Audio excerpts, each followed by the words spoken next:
శ్రీకాకుళం జిల్లా ఏనుగుల గుంపు హల్చల్ చేస్తుంది. వరంగల్ మండలం వివిఆర్పేట, రాజుల గుమ్మడ గ్రామాల్లో తిష్టవేసిన ఏనుగుల గుంపు పంట పొలాలను ధ్వంసం చేస్తూ ముందుకు సాగిపోతున్నాయి. దీంతో ఆ గ్రామ ప్రజలు భయాందోళనకు గురవుతున్నారు. అధికారులు ముందు జాగ్రత్తగా ఆ గ్రామాల విద్యుత్ సరఫరా నిలిపివేశారు. ఏనుగుల గుంపును సమీప అటవీ ప్రాంతం వైపు తరిమేసేందుకు అటవీ శాఖ అధికారులు ప్రయత్నిస్తున్నారు. అంతకుముందు పార్వతీపురం మన్యం జిల్లా గరుగుపల్లి మండలం ఖడ్గవలసలో ఏనుగుల గుంపు హల్చల్ చేసింది.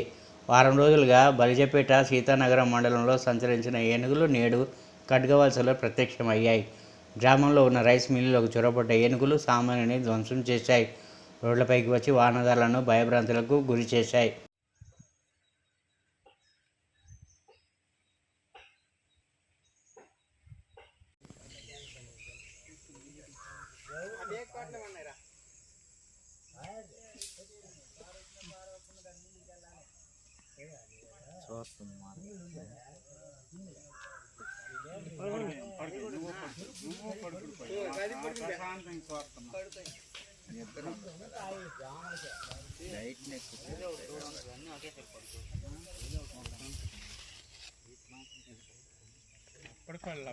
దగ్గరికి వచ్చి తీయాలి ఇప్పుడు.